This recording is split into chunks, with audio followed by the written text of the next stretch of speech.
Sahabat Kompas, nggak terasa nih, sudah mau masuk akhir bulan Oktober ya. Nah, ada satu hari spesial yang beberapa tahun terakhir mulai banyak dirayakan di Indonesia. Atau setidaknya ikut-ikutan tren. Ya, itulah perayaan Halloween yang diperingati 31 Oktober. Biasanya nih mulai dari hotel, mall, hingga berbagai restoran cepat saji ikut merayakan dengan dandanan unik dan kostum khas Halloween. Tapi ngomong-ngomong soal Halloween, tahukah sahabat Kompas asal-usul Halloween yang sebenarnya? Dan mengapa perayaan ini menjadi tren global? Yuk kita bahas di video ini. Halloween memiliki sejarah panjang yang berakar pada perayaan Samhain atau Samhain milik bangsa Celtic kuno, sekitar 2000 tahun silam di Eropa.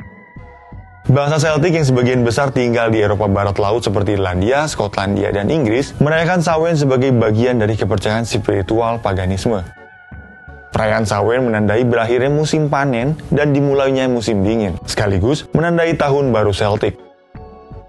Mereka percaya bahwa pada malam 31 Oktober, batas antara dunia orang hidup dan dunia roh menipis, memungkinkan roh-roh kembali ke bumi. Untuk melindungi diri dari roh jahat dan mengusirnya, mereka menyalakan api unggun besar, mengenakan kostum menakutkan, dan bahkan menyediakan makanan sebagai persembahan. Saat itu, Halloween dipercaya sebagai malam bernuansa magis.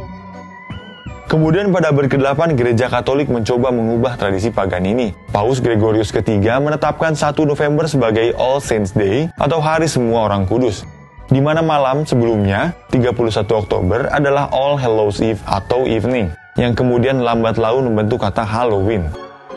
Meskipun telah diberi makna religius oleh gereja, unsur-unsur pagan seperti kostum, api unggun, dan kisah roh tetap melekat, menghasilkan campuran budaya dan agama bangsa Celtic, kepercayaan pagan, dan agama Kristen. Lantas bagaimana Halloween bisa menjadi tren dunia, termasuk di Indonesia? Pada abad ke-19, tradisi Halloween dibawa ke Amerika Serikat oleh imigran Irlandia dan Skotlandia. Ketika kepercayaan dan kebiasaan berbagai etnis di Amerika mulai bersatu, Halloween berkembang menjadi perayaan lebih ringan, menyenangkan, dan bersifat hiburan bagi keluarga. Tentu sahabat Kompas familiar dengan ukiran buah labu yang disebut Jack-o'-lantern, atau labu yang diukir wajah menyeramkan. Sosok ini berasal dari legenda Irlandia tentang tokoh Stingy Jack. Selain ukiran labu, anak-anak juga bisa mengenakan kostum lalu mengucapkan trick or treat saat berkeliling mendatangi rumah-rumah untuk meminta permen dan kue. Trick or treat adalah evolusi dari tradisi Inggris yang dikenal sebagai souling di masa lalu. Dan tak jarang juga mereka mendekorasi rumah-rumah mereka hingga terkesan seram. Semuanya tak lebih dari hiburan semata. Semakin kesini, perayaan Halloween menjadi bagian tak terpisahkan dari budaya Amerika. Bahkan seringkali diangkat dalam berbagai film, mulai dari genre horor yang menegangkan hingga komedi yang ramah keluarga. Seiring globalisasi, popularitas Halloween pun menyebar ke berbagai negara, termasuk Indonesia. Fenomena ini didorong oleh pengaruh budaya pop dan media, seperti film, serial TV, dan media sosial, yang menjadikan kostum, dekorasi seram, dan pesta Halloween sebagai tren hiburan yang diminati, terutama oleh kaum muda. Tak jarang toko, kafe, mall, dan tempat hiburan lainnya memanfaatkan momentum ini untuk promosi bertema Halloween. Halloween menjadi bagian dari ekonomi kreatif dan hiburan global. Meskipun Indonesia tidak punya akar tradisi lokal yang sama seperti Eropa, perayaan Halloween tetap populer.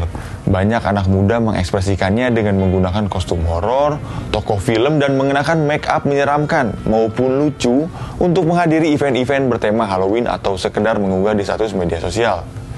Hal positif yang bisa diambil bagi anak muda di Indonesia, Halloween dapat menjadi ajang untuk berekspresi, berkreasi, mengeksplorasi seni, dan tentunya sebagai hiburan saat melewatkan waktu bersama teman maupun keluarga. Yang pasti, bukan ritual spiritual. Sampai jumpa di bahas peristiwa berikutnya.